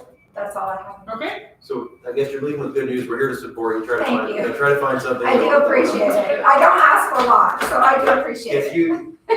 you've 11 years on a vehicle that was already 14 years old when you got it, it's pretty good. Thank you very much. Thank you, Carla. Do you have any comments? No? Okay. So we have several miscellaneous items. Do you mind if we take a short break and then do No. it?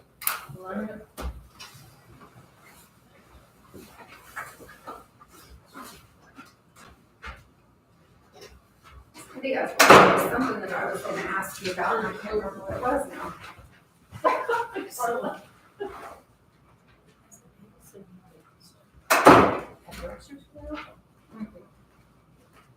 The little one, the Ranger. Yes, I'm talking about Ranger.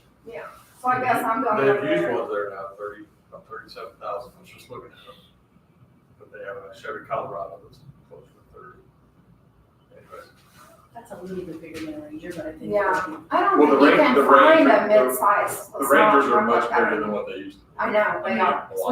We have a Ranger. They're about as big as, you can't even tell the difference between that. They're like the old F-150. Yeah. Like I don't even, there really isn't a small truck anymore. Mavericks. The Ford Maverick. Anyway. It's been awful thing. It's been awful. Because I can't even, like, yeah, anyway. But, so, I don't know, but I'm glad that this is good. They just need, and then the teams just need something. Well, and they just need to do it because once we have something, we don't need plans in 15 years. Like, you know, it's just like, yeah. And that's, that makes sense. No. Well, so one thing, we're using the Ranger to do runs and stuff. It's been cold weather, customers. So I haven't been able to give him very many hours. So he just said, it's okay. I didn't even have, because I told him not to come in today. I could, if I had the Ranger, I would have sent him on little runs or doing something. But I just, so he was just like, I'm not giving enough hours. So, but it's, whatever. So, but no, it was. You can let it happen. Yeah, okay, thanks.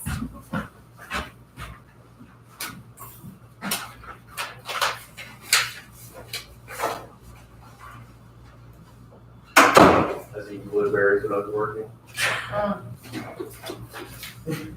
If you were concerned. I wasn't.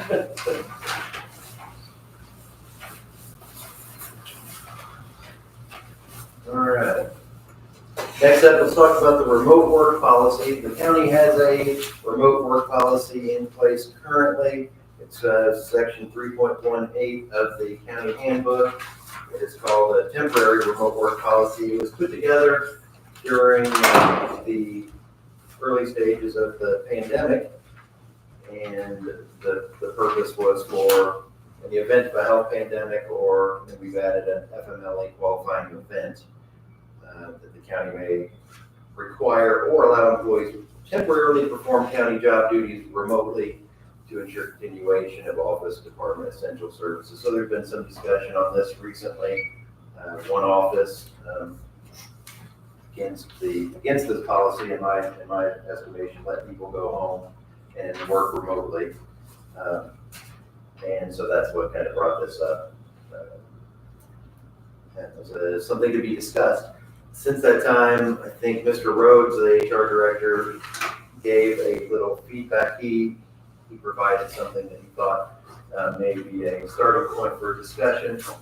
He added that in the event of a health pandemic, FMLA qualifying event, or when necessary for a particular purpose, the county, so he made it so that it could be a little more open. They require the employees to do temporary work. He also added that employees should be in person on a regular basis. Remote work arrangements should be an exception. The county will consider each temporary arrangement on a case-by-case basis. The county commissioners reserve the right to require employees to return to their regular in-office work. And that was those were the only changes that he suggested that were of any significance. The last section, he changed the word exempt and non-exempt employees to just the word employees. So those were his thoughts.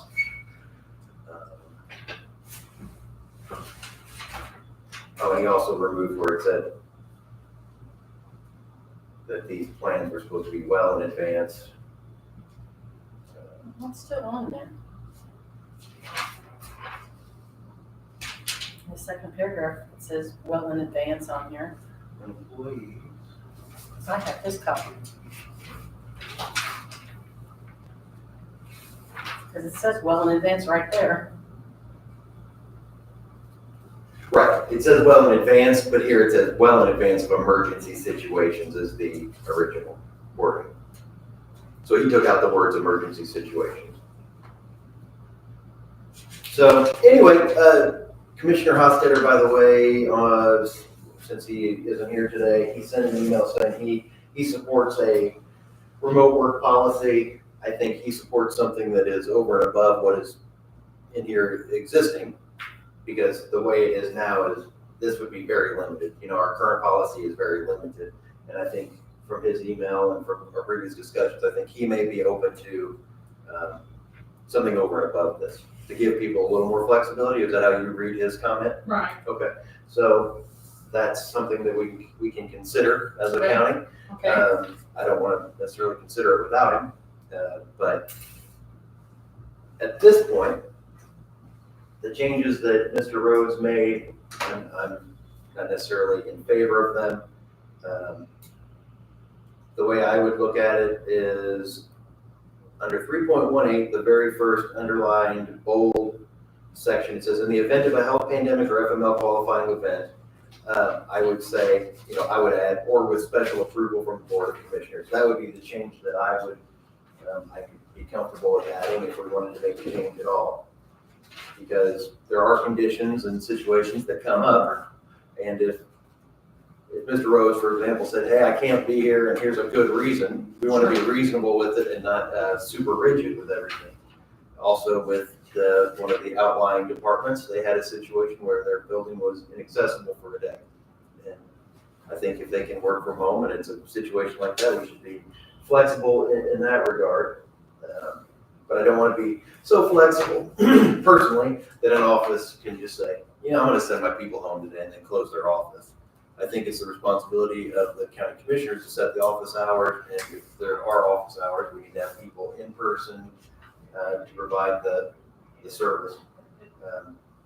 So the executive, the state of Indiana's executive order 25-16 that Governor Braun put forth mentions this, as well as something President Trump put in.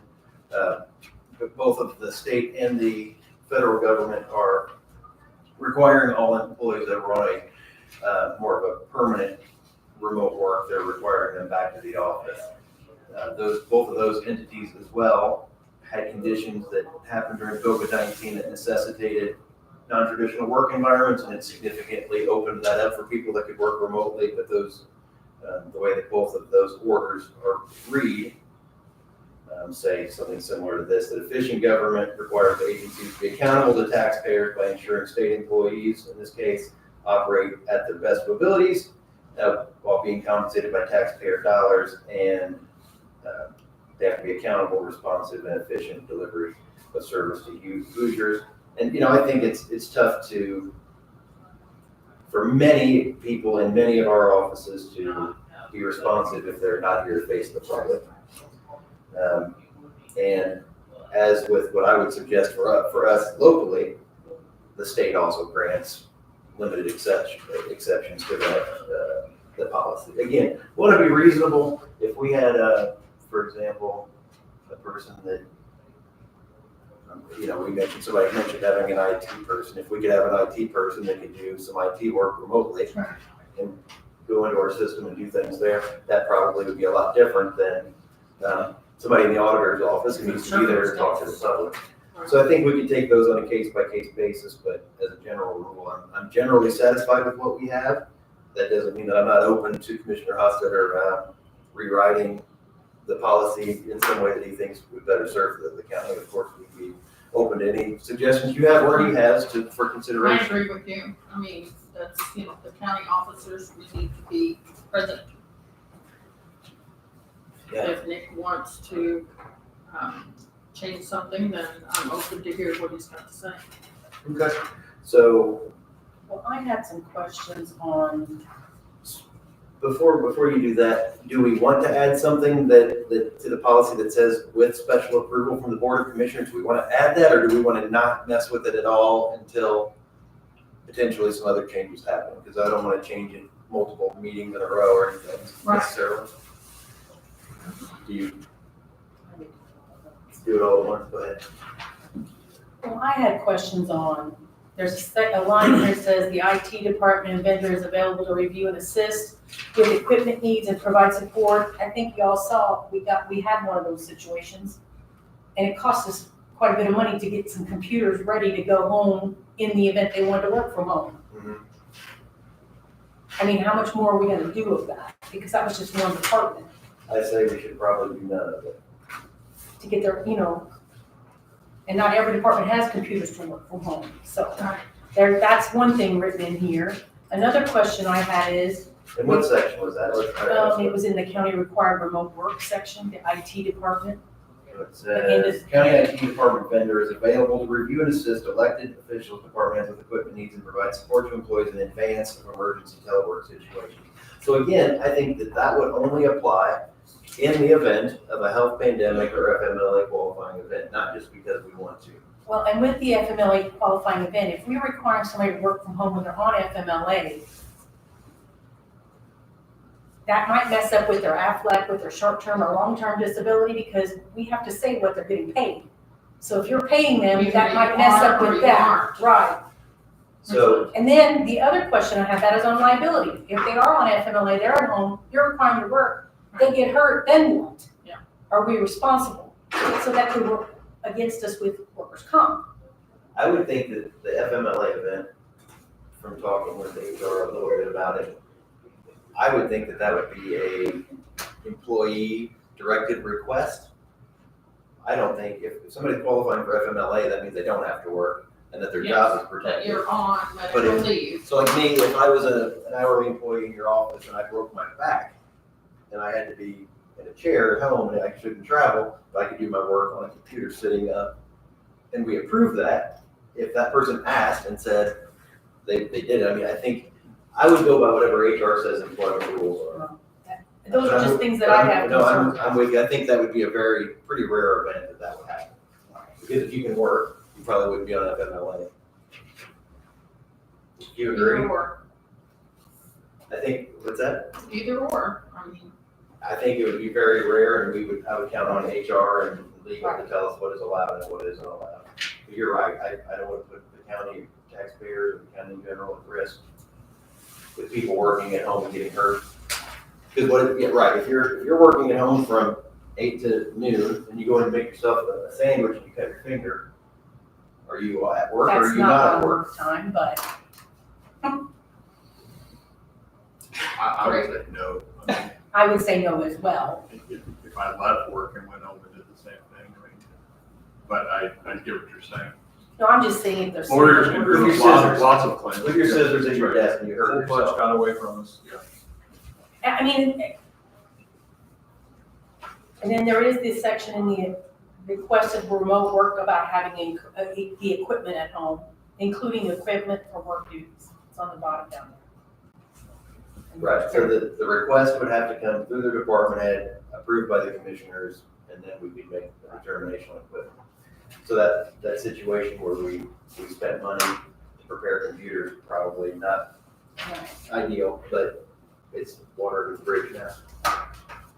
So are you okay, Commissioner, with letting things be? And if one of us wants to make a change to the policy in the future, we can do that? sure, For now, this is the policy?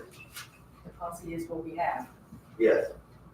And then, because otherwise, unless yes, somebody wants to change this. I think we could tweak, there's probably a few little things I would Sure tweak, is. but I don't want to tweak it now and tweak it again in a month.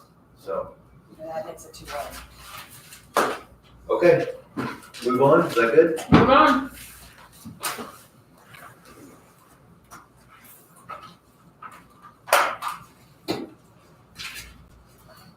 All right. Okay, so at our last 911 advisory board meeting, there was discussion among the advisory board members of the makeup of the board. And they said that some of the members thought it would be a good idea to add a few people to the board, those people being someone from EMS, so our ambulance people, or our emergency management people. So Tammy and Ron Young maybe at this point would be those people.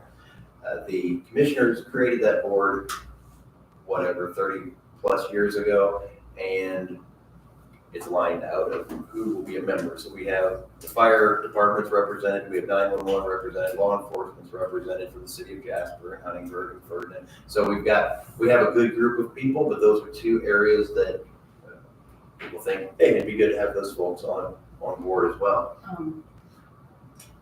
The board in the commissioner minutes of April of 1989 created the 911 advisory board. And the paperwork on the I mean, I board, looked it up in minutes. right, and the paperwork on it is about 1 page. It says the commissioner's created, that the commissioner appointed will be the president, the sheriff will be the secretary, it kind of lines it out, and it has a list of the eligible members. Yeah. And so I told that board that I don't think it's the board's unilateral decision to add those members, so I thought They can. we It's you should guys. bring it here. I mean, I don't think it's a bad idea necessarily, but I think my request to the board today is, should we give consent, or I think we should give consent to add 2 representatives to the 911 advisory board, being 1 a member from EMA and 1 EMS. And I guess what I would say is, we're saying we consent to that being allowed if the board votes to have those people in. So we would give primary, and then the board can discuss it at our next meeting, saying, we're allowed to if we want to, do we want to bring these people? Okay. You okay with that? Yes, I am. And, I mean, Yes. because all we deal with is emergencies. People don't call 911 for other reasons generally. So it's good to have EMA involved, and, the ambulance people have to deal with the people as well, so. So I'll make a motion that we allow the advisory board of the 911 advisory board to add 1 member representing EMS and 1 member representing EMA, should the advisory board vote in favor of that. Second. All in favor, say aye. Aye. Aye. Motion carries. We have the 2026 holiday and pay periods. The only So comment you're that, increasing the 2, I'm still behind, sorry. that's okay. EMA and. EMS, so emergency management, and basically the ambulances and emergency management. So. Emergency EMA medical and services EMS. and emergency management agency, yeah. So we're giving the board the ability to add those 2 if the board decides to. We're not saying that they must, we're letting that board make that decision.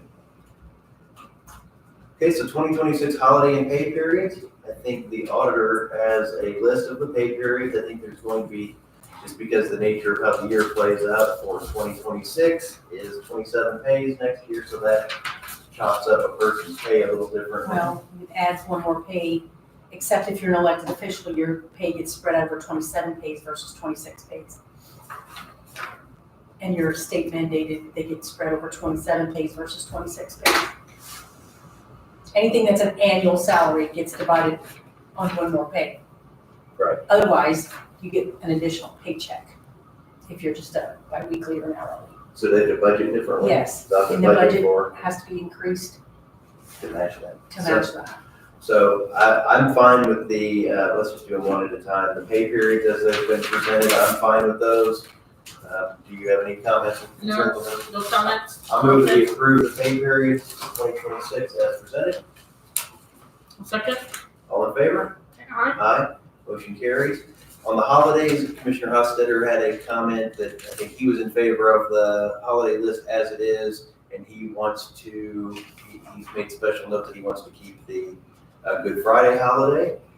The reason he brought that up is because there's been years, over the years, I've argued that I think it violates the Establishment Clause, that we favor one religion over another, that Good Friday is a strictly religious holiday.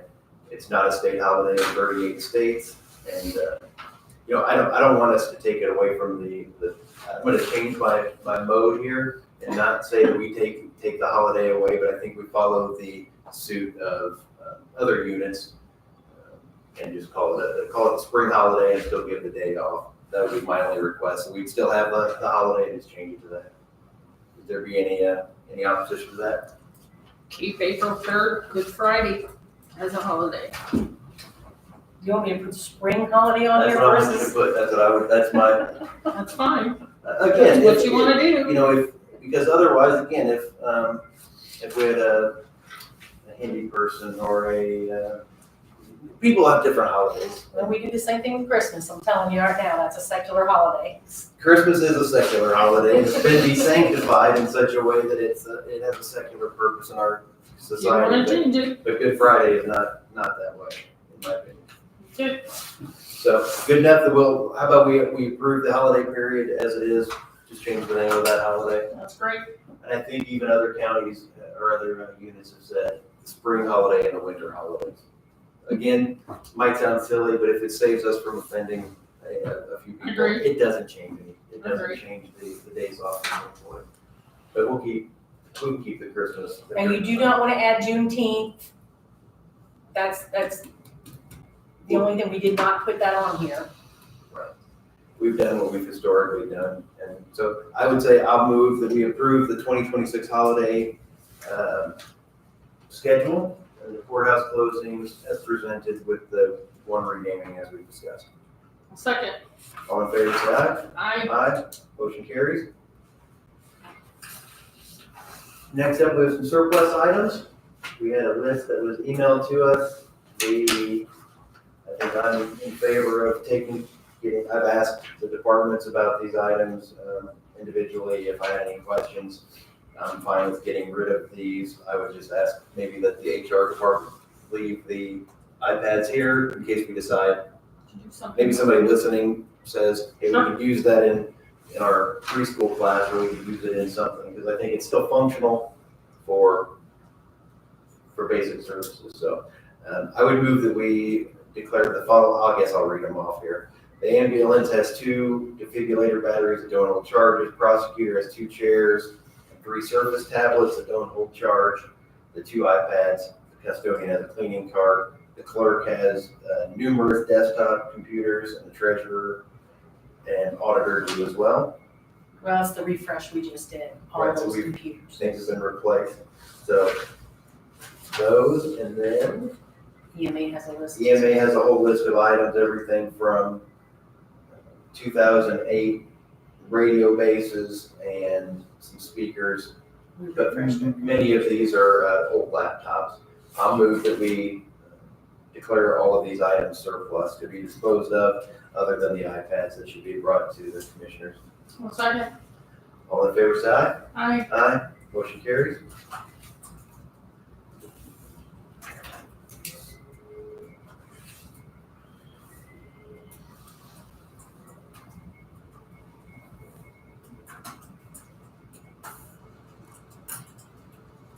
So addendum A, that's what we signed at the beginning of the meeting, correct?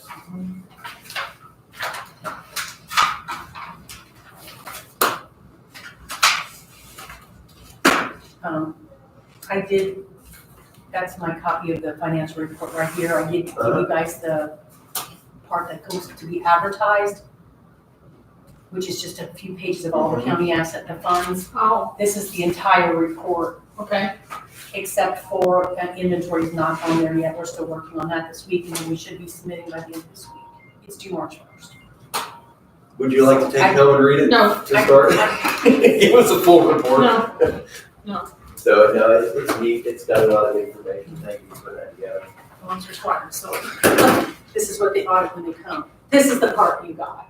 yes, This will be put in the paper, so it'll be advertised or published next week probably. We get it there. Regarding the temperature control project, I think we are still on pace with that. At the next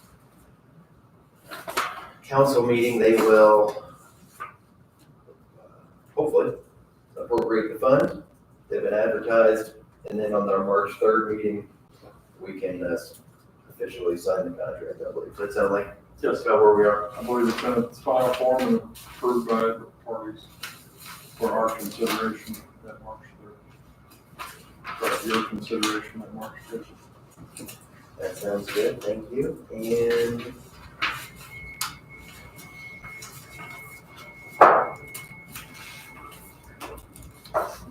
Auditor, do you want to talk about Senate Bill 1, about any of that? Have you been keeping up on that with the property tax changes? It's changed significantly over the, 1 week ago. I haven't had a chance to go back in, they've changed it. Okay, so here's my question, I don't know if you know, if you don't, that's fine, but I think they'll probably change anyway. So one of the things that they've changed is that they want to specifically, they're talking about the growth quotient limit. So currently, It's 4%. it's 4%, and I think they're taking it like 3, 2, 1, or 1, 2, 3, I'm not sure how they're doing it, they're wanting to. That's the money that we can get, that's the new taxes we can raise. You can only raise by the growth quotient. You can't just unlimit it and say, I need more money, let's raise taxes. You're limited by that growth quotient. And who develops that growth quotient It's number? based on income, non-farming, so many years, I don't know, it's some kind of formula, the state gives it to us. Now, The last state gives year, us the formula, or the they give us state gives the us number? the number. It's, and I have not seen the formula that they actually use, but they give you that number. Now, when your growth exceeds that, they're capping us, so they're saying 4%. Last year, they put the number at 4%. But that's the only new tax money we can raise on our levy. And so for the end user, the taxpayer, if I own a piece of property that's $100,000 piece of property, when we say there's a 4% growth quotient, that doesn't mean that their tax bill, does that mean that their tax bill No. can go up a maximum of No, 4%? no. What does it mean? It just means the county on our tax revenue can only raise 4% more of what we did before on our levy. So if the county brought in $100,000 of revenue, the most we can bring in the following year would be $104,000. 4% more. So if the So we have, value- if our costs go up 10%, we have to raise that other money from another revenue source. Either your interest or your income tax or your, some other revenue source. that 4% may come from organic growth as well, right? If there's 100 new homes that are built and they add enough value of, millions of dollars of value, then that gets spread out. So, yeah, so anyway, that's one thing that they're looking at, capping that, putting that at a lower level. And that just limits us on what we can grow. It's kind of a stop loss. The only bad thing about that is even if we had a flatline budget and inflation went up 3%, You're still losing. we only raise 1%, then the amount of revenue we would have to perform the services would go down. Correct. Even though all of our expenses would continue to go up and employees' costs go up. The other thing there, I didn't understand this one, lowering the farmland assessed value calculation, So that's the assessor. right, that just seemed odd. Because they already get a under market value. Anytime you change things, you shift it. Right. You're gonna pay less for me to pay more for, they shift. This will be my last comment, but they're talking about a home buyer, first-time home buyer tax credit. I don't So know that would be how, another thing that you would have to I deal don't with. know how we would be able to keep up and manage that, because we don't know if you're a first-time home buyer when the deed comes through. I don't know how, it would be a nightmare for us to try to logistically, Especially if they owned a home in Missouri, right, not in Du Bois County. In Indiana, at least if they're transferring a homestead, that doesn't mean they're a first time or a second time. Well, I It means think- they had a homestead. and they got rid of the part where the grandparent was raising kids. We don't know who lives in what household, that's not our, I'm okay with them doing things that'll lower the burden to people in some ways, but I don't want them to make the system any more complicated, because we when you are, have multiple deductions, and it makes it more complicated. we go through every deduction every year, so we're already going through 18,000 deductions. You have to be able to man it, police it, get the information you need. Sure. You're doing your job to audit what people are claiming they have, Right, to make sure that people have legitimate right. deductions, and my hope is that they continue to tweak it and that it makes sense at the end. I don't want the auditor to have 4 new different exemptions and deductions that they've got to manage, because What again, we need, it just shifts who pays the tax. right, I like what they did. There used to be a $3,000 mortgage deduction, and they said, that's silly. They got rid of it and gave everybody a little bit of a break. That makes more sense. yes. Because it probably costs more to manage it. It was a nightmare. And then you could have one and your husband could have one on another property, so we had to manage all that too. Oh. Anyway, so I won't talk anymore about that, but I'm trying to keep an eye on those state things, and I know that, I wanna thank Representative Lindar and Senator Schmidt, because they've been real responsive every time I've contacted them. They get back with me, and that's appreciated. I know some legislative folks around the state don't have people that are that responsive, so I think Well, that. Representative Lindar did reach out to our office and asked us some questions on a bill he was sponsoring, which I appreciate that, because he came to us and asked us, how does this work? That shows me that we've got people that care about getting it right. So I appreciate those gentlemen.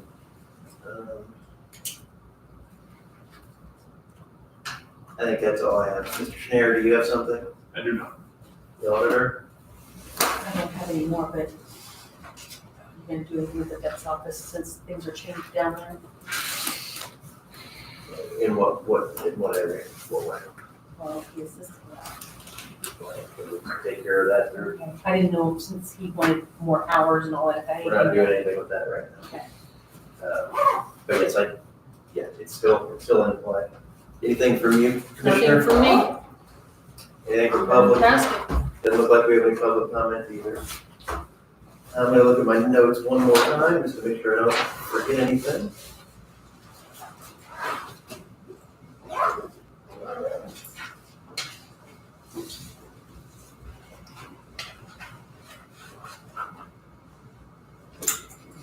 I don't believe so. So I think, as long as you're okay with it, we'll close the meeting.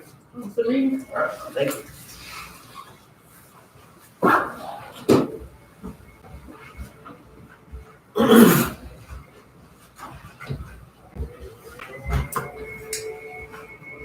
Well, thank you, guys. I know that quote was a whole lot higher on the inspection